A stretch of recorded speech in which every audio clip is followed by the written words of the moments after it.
ओम शांति। आज 13 जुलाई 2024 के बाबा के अनमोल मधुर महावाक्य सुनेंगे। 13 जुलाई कहो, 13 साथ कहो।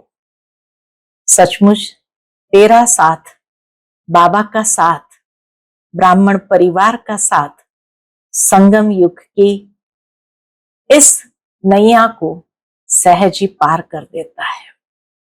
आज के बाबा के मधुर महावाक्य है रक्षाबंधन। बाबा कहे रक्षाबंधन नजदीक आ रहा है, तुम सभी को राखी बांधने जाते हो, अर्थात प्रतिज्ञा करते हो और प्रतिज्ञा कराते हो कि हमें अभी पवित्र जरूर बनना है।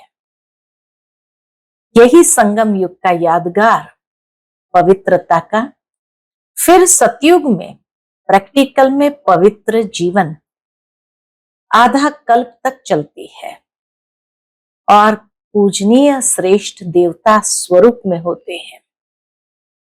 वहां ये त्योहार नहीं मनाए जाएंगे, लेकिन यहाँ की जो स्थिति है वो वहां कार्य करती है।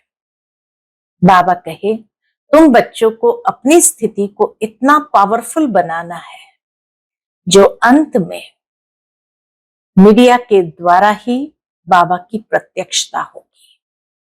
उस समय अखबार थे तो बाबा ने कहा ये अखबार के द्वारा ही बाप की प्रत्यक्षता भी होनी है। तो सुनते हैं आज के बाबा के अनमोल मधुर महावाक्य। ओम शांति। मीठे बच्चे, रक्षाबंधन का पर्व प्रतिज्ञा का पर्व है जो संगम युग से ही शुरू होता है। अभी तुम पवित्र बनने और बनाने की प्रतिज्ञा करते हो। आज की मुरली से प्रश्न है, तुम्हारे सब कार्य किस आधार पर सफल हो सकते हैं? नाम बाला कैसे होगा? उत्तर है, ज्ञान बल के साथ योग का भी बल हो तो सब कार्य आप ही करने के लिए तैयार हो जाए।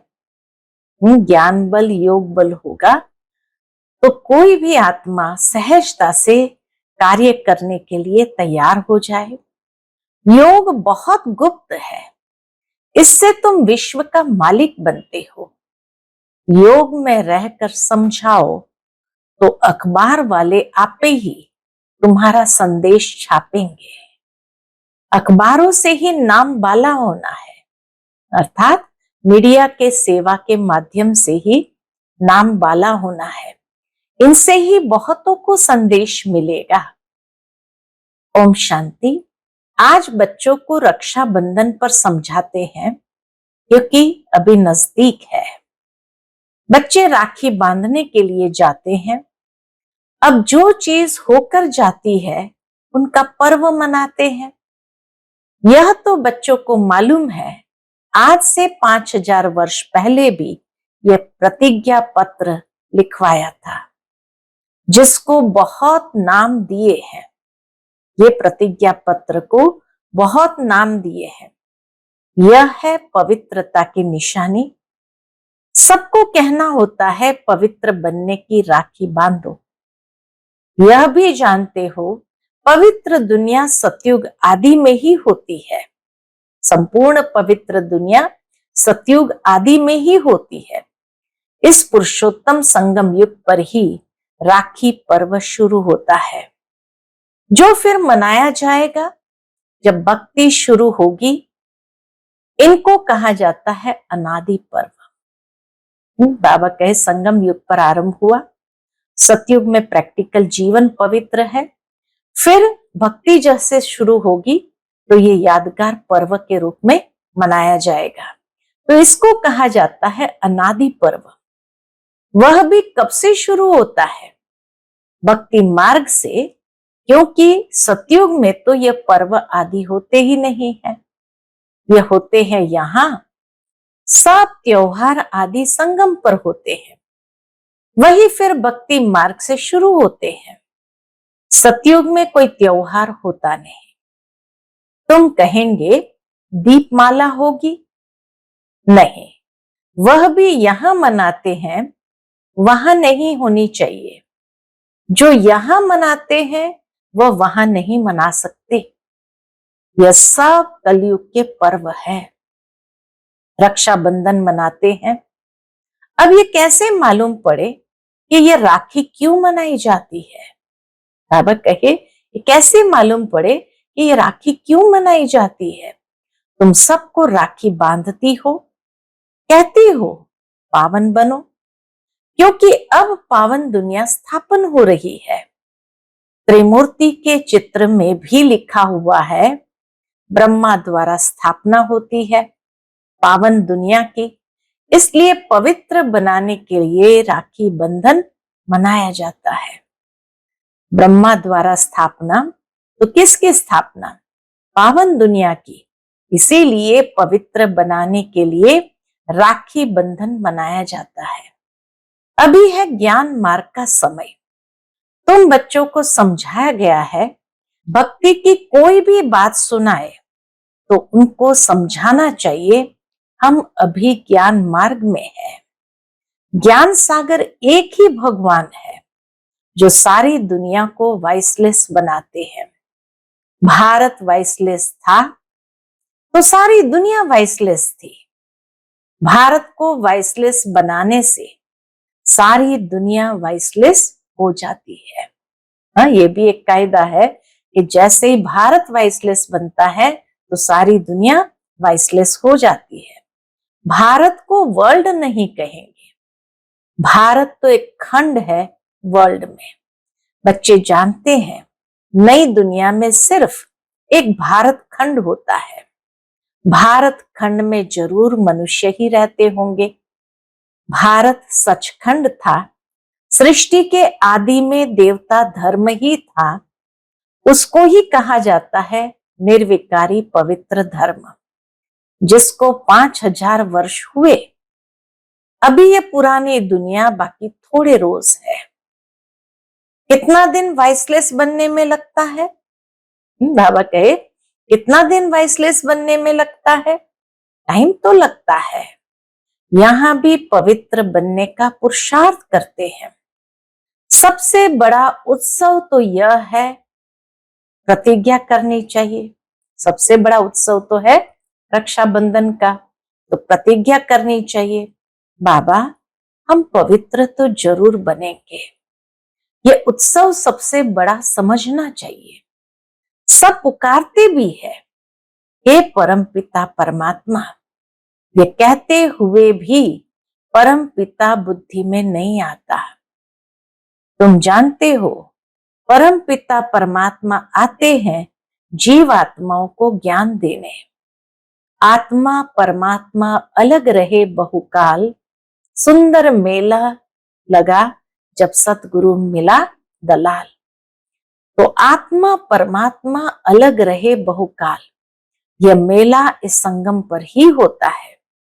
कुंभ का मेला भी इसको कहा जाता है, जो हर 5000 वर्ष बाद एक ही बार होता है। वह पानी में स्नान करने का मेला तो अनेक बार मनाते आए हो, वह है भक्ति मार्ग, यह है ज्ञान मार्ग। संगम को भी कुंभ कहा जाता है। 3 नदियां वास्तव में है नहीं, गुप्त नदी पानी की कैसे हो सकती है? बाप कहते हैं तुम्हारी ये गीता गुप्त है, ये गीता ज्ञान गुप्त है। तो यह समझाया जाता है तुम योग बल से विश्व की बादशाही लेते हो, इसमें नाच तमाशा आदि कुछ भी नहीं है। वह भक्ति मार्ग पूरा आधा कल्प चलता है। बाबा कहे भक्ति मार्ग पूरा आधा कल्प चलता है और यह ज्ञान चलता है एक लाइफ। फिर 2 युग है ज्ञान की प्रारब्ध। ज्ञान नहीं चलता है, ज्ञान की प्रारब्ध चलती है। भक्ति तो द्वापर कलयुग से चली आई है, ज्ञान सिर्फ एक ही बार मिलता है। फिर उसकी प्रारब्ध 21 जन्म चलती है। अभी तुम्हारी आंखें खुली है, अर्थात अज्ञानता से जागे हैं। आगे तुम अज्ञान नींद में थे, अब राखी बंधन पर ब्राह्मण लोग राखी बांधते हैं। तुम भी ब्राह्मण हो। वह है कुख वंशावली, तुम हो मुख वंशावली। भक्ति मार्ग में कितनी अंधश्रद्धा है।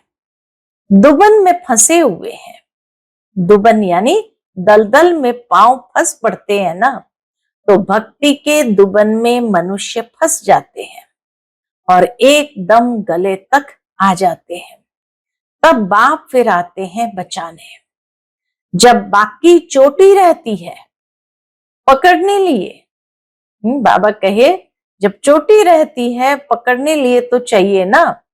बच्चे बहुत मेहनत करते हैं समझाने की। करोड़ों मनुष्य है, एक एक के पास जाना मेहनत लगती है। तुम्हारी बदनामी अखबारों द्वारा हुई है कि यह भगाते हैं, घर बार छुड़ाते हैं, बहन भाई बनाते हैं। शुरू की बात कितनी फैल गई, अखबारों में धूम मच गई। अब एक एक को तो समझा नहीं सकते, फिर तुम्हें अखबारें ही काम में आएगी। प्रत्यक्षता का आधार भी वही बनेंगे। अखबारों द्वारा ही तुम्हारा नाम वाला होगा। अभी विचार करना है, क्या करे जो समझे।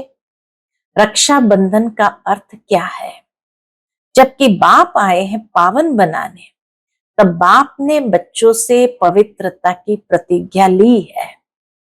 पतितों को पावन बनाने वाले ने राखी बांधी है। रक्षाबंधन के बाद फिर आती है जन्माष्टमी। तो बाबा कहे श्री कृष्ण का जन्म मनाते हैं, फिर जरूर गद्दी पर बैठा होगा। कोरोनेशन कभी दिखाते नहीं है। सतयुग आदि में लक्ष्मी नारायण थे, उनका कोरोनेशन हुआ होगा। प्रिंस का जन्म मनाते हैं, फिर कोरोनेशन कहाँ? दीपावली पर कोरोनेशन होती है। दीपावली माना ही कोरोनेशन, बड़ा भपका होता है। वह है सतयुग का। संगम की जो बात है वो वहां होती नहीं। घर घर में रोशनी यहां होने की है। वहां दीप माला आदि नहीं मनाते हैं। वहां तो आत्माओं की ज्योत जगी हुई है। वहां फिर कोरोनेशन मनाया जाता है, न कि दीपमाला। परंतु कोरोनेशन पर भी जैसे बहुत सुंदर सजावट, दीपमाला से भी बहुत अच्छी सजावट करते हैं। जब तक आत्माओं की ज्योति नहीं जगी है तो वापस जा नहीं सकते। तो अब यह तो सब पतित है, उनको पावन बनाने के लिए सोच करना है, अर्थात विचार करना है। बच्चे सोच कर जाते हैं बड़े बड़े आदमियों के पास। बच्चों की बदनामी हुई अखबारों द्वारा, फिर नाम भी इन द्वारा होगा। थोड़ा पैसा दो तो अच्छा डालेंगे। अब तुम पैसे कहां तक देंगे? पैसे देना भी रिश्वत है, बेकायदे हो जाता है। आजकल रिश्वत बिगर तो काम ही नहीं होता है। तुम भी रिश्वत दो, वो लोग भी रिश्वत दे, तो दोनों एक जैसे हो जाए। तुम्हारी बात है योग बल की। इतना सुंदर बाबा योग का महत्व बताते हैं कि पैसा देकर के कार्य कराना ये तो कोई भी करा सकता, और ये एक प्रकार की रिश्वत हो गई। लेकिन बाबा कहे तुम्हारी बात है योग बल की। योग बल इतना चाहिए जो तुम कोई से भी काम करा सको। बस बात रखो और वो तैयार हो जाए करने के लिए। भू भू करते रहना है, पहले उसका कल्याण करना है। साकार बाबा जब होते थे तो बाबा यही कहते थे, कोई भी आपको कोई चीज दे तो ऐसे ले नहीं लेनी चाहिए। पहले उनकी सेवा करो, पहले उनको ज्ञान रत्न दो, उसके बाद वो जो भी देगा, है ना। तो बाबा कहे पहले उस आत्मा को ज्ञान रत्न तो दो। भू भू करते रहना है। ज्ञान का बल तो तुम्हारे में भी है, इन चित्रों आदि में ज्ञान है, योग गुप्त है। अपने को आत्मा समझ बाप को याद करना है बेहद का वर्षा लेने के लिए। वह है ही गुप्त जिससे तुम विश्व का मालिक बनते हो। कहां भी बैठ तुम याद कर सकते हो। सिर्फ यहाँ बैठकर योग नहीं, साधना है। हाँ, यहाँ बैठना शांति में, ये भी एक प्रकार की साधना है। ज्ञान और याद दोनों सहज है। सिर्फ 7 दिन का कोर्स लिया, बस, जास्ती दरकार नहीं। फिर तुम जाकर औरों को आप समान बनाओ। बाप ज्ञान का, शांति का सागर है। यह 2 बातें हैं मुख्य। इससे तुम शांति का वर्षा ले रहे हो। याद भी बड़ी सूक्ष्म है। तुम बच्चे भल बाहर में चक्कर लगाओ, बाप को याद करो। पवित्र बनना है, दैवी गुण भी धारण करना है। कोई भी अवगुण नहीं होना चाहिए। काम का भी भारी अवगुण है। बाप कहते हैं अब तुम पतित मत बनो। भल स्त्री सामने हो, तुम अपने को आत्म समझ मुझ बाप को याद करो। देखते हुए न देखो। हम तो अपने बाप को याद करते हैं। वह ज्ञान का सागर है, तुमको आप समान बनाते हैं। तो तुम भी ज्ञान सागर बनते हो, इसमें मूंझना नहीं चाहिए। वह है परमात्मा, परमधाम में रहते हैं, इसलिए परम कहा जाता है। वह तो तुम भी रहते हो। शिव बाबा परमधाम में है, इसलिए परम कहा जाता है। लेकिन बाबा कहे परमधाम में तो तुम भी रहते हो। अब नंबरवार पुरुषार्थ अनुसार तुम ज्ञान ले रहे हो। पास विथ ऑनर जो होते हैं उनको कहेंगे पूरा ज्ञान सागर बने हैं। बाप भी ज्ञान सागर, तुम भी ज्ञान के सागर। आत्मा कोई छोटी बड़ी नहीं होती है। परम पिता भी कोई बड़ा नहीं होता है। परम का मतलब कोई साइज में बड़ा है, ऐसे नहीं है। अपने कर्तव्य में, अपने स्थान में, स्थिति में सर्वश्रेष्ठ है। यह जो कहते हैं हजारों सूर्य से तेजोमय, ये सब है कपोड़ा। बुद्धि में जिस रूप से याद करते हैं वह साक्षात्कार हो जाता है। इसमें समझ चाहिए। आत्मा का साक्षात्कार व परमात्मा का साक्षात्कार बात एक ही हो जाएगी। बाप ने रियलाइज कराया है, मैं ही पतित पावन ज्ञान का सागर हूं। समय पर आकर सबकी सदगति करता हूं। सबसे जास्ती भक्ति तुमने की है, फिर बाप तुमको ही पढ़ाते हैं। रक्षाबंधन के बाद कृष्ण जन्माष्टमी होती है, फिर है दशहरा। रक्षाबंधन, फिर कृष्ण जन्माष्टमी और फिर है दशहरा। वास्तव में दशहरे के पहले तो कृष्ण आ न सके। दशहरा पहले होना चाहिए, फिर कृष्ण आना चाहिए। यह हिसाब भी तुम निकालेंगे। पहले तो तुम कुछ भी नहीं समझते थे। हर त्योहार के एक दूसरे के साथ भी एक कनेक्शन है। तो बाबा के पहले तो तुम नहीं समझते थे। अभी बाप कितना समझदार बनाते हैं। टीचर समझदार बनाते हैं ना। अभी तुम जानते हो कि भगवान बिंदु स्वरूप है। झाड़ कितना बड़ा है। आत्मा ऊपर में बिंदी रूप में रहती है। मीठे मीठे बच्चों को समझाया जाता है। वास्तव में 1 सेकंड में समझदार बनना चाहिए। परंतु क्या, पत्थर बुद्धि ऐसे हैं जो समझते ही नहीं। नहीं तो है 1 सेकंड की बात। हद का बाप तो जन्म बाय जन्म नया मिलता है। ये बेहद का बाप तो एक ही बार आकर 21 जन्मों का वर्षा देते हैं। अभी तुम बेहद के बाप से बेहद का वर्षा ले रहे हो। आयु भी बड़ी हो जाती है। ऐसे भी नहीं 21 जन्म कोई एक बाप रहेगा, नहीं। तुम्हारी आयु बड़ी हो जाती है। तुम कभी दुख नहीं देखते हो। पिछाड़ी में तुम्हारी बुद्धि में यह ज्ञान जाकर रहेगा। बाप को याद करना और वर्षा लेना है। बस बच्चा पैदा हुआ और वारिस बना। बाप को जाना तो बस बाप और वर्षे को याद करो। पवित्र बनो, दैवी गुण धारण करो। बाप और वर्षा कितना सहज है। एम ऑब्जेक्ट भी सामने है। अब बच्चों को विचार करना है, हम अखबार द्वारा कैसे समझाएं। त्रिमूर्ति भी देना पड़े, क्योंकि समझाया जाता है ब्रह्मा द्वारा स्थापना। ब्राह्मणों को पावन बनाने बाप आया है, इसलिए राखी बंधवाते हैं। पतित पावन भारत को पावन बना रहे हैं।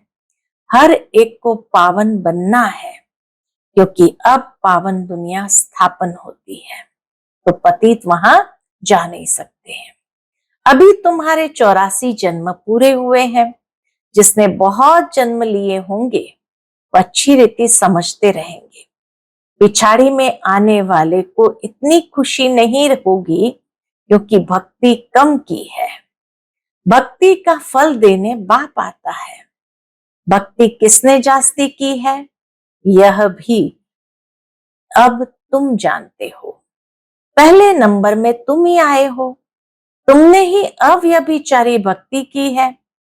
तुम भी अपने से पूछो, हमने जास्ती भक्ति की है या इसने।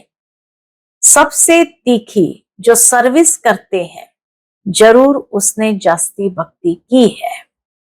बाबा नाम तो लिखते हैं। किस किस को याद किया आज बाबा ने, तो बाबा नाम तो लिखते हैं। कुमार का है, जनक है, मनोहर है, गुलजार है।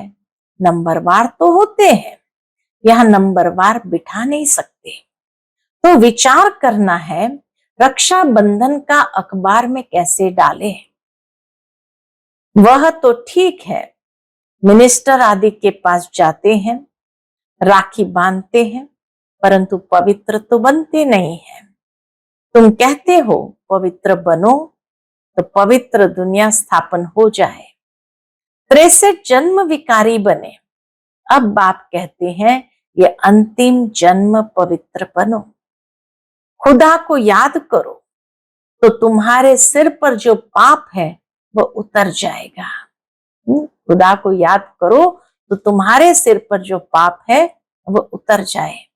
अच्छा, मीठे मीठे सिकिलदे बच्चों प्रति माता पिता बाप दादा का याद प्यार और गुड मॉर्निंग। रूहानी बाप की रूहानी बच्चों को नमस्ते।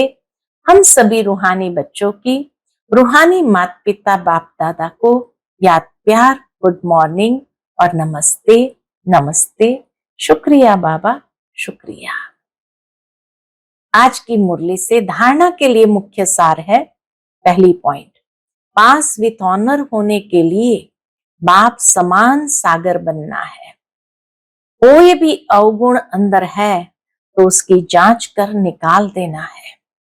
शरीर को देखते हुए न देखो। आत्म निश्चय कर आत्मा से बात करनी है। दूसरी पॉइंट, योग बल इतना जमा करना है जो अपना हर काम सहज हो जाए। अखबारों द्वारा हरेक को पावन बनने का संदेश देना है। आप समान बनाने की सेवा करनी है। आज का बाप दादा का मधुर वरदान हम बच्चों के प्रति है। देह भान को देही अभिमानी स्थिति में परिवर्तन करने वाले बेहद के वैरागी भव। देह भान को देही अभिमानी स्थिति में परिवर्तन करने वाले बेहद के वैरागी भव। चलते चलते यदि वैराग खंडित होता है तो उसका मुख्य कारण है देह अभिमान या देह भान। जब तक देह भान का वैराग्य नहीं है, तब तक कोई भी बात का वैराग्य सदा काल नहीं रह सकता। संबंध से वैराग्य ये कोई बड़ी बात नहीं है। वह तो दुनिया में भी कईयों को वैराग्य आ जाता है, लेकिन यहाँ देह भान के जो भिन्न भिन्न रूप है, उन्हें जानकर देह भान को देही अभिमानी स्थिति में परिवर्तन कर देना, यह विधि है बेहद के वैरागी बनने की। देही अभिमानी स्थिति में परिवर्तन कर देना, यह है विधि वैरागी बनने की। आज का स्लोगन है, संकल्प रूपी पांव मजबूत हो तो काले बादलों जैसी बातें भी परिवर्तन हो जाएगी। संकल्प रूपी पांव मजबूत हो तो काले बादलों जैसी बातें भी परिवर्तन हो जाएगी ना। कितनी भी बातें बड़े से बड़ी क्यों ना हो, लेकिन दृढ़ संकल्प हर प्रकार की बातों को समाप्त कर देता है और विजयी बना देता है। इसलिए कहा जाता, दृढ़ता में सफलता। अच्छा, ओम शांति।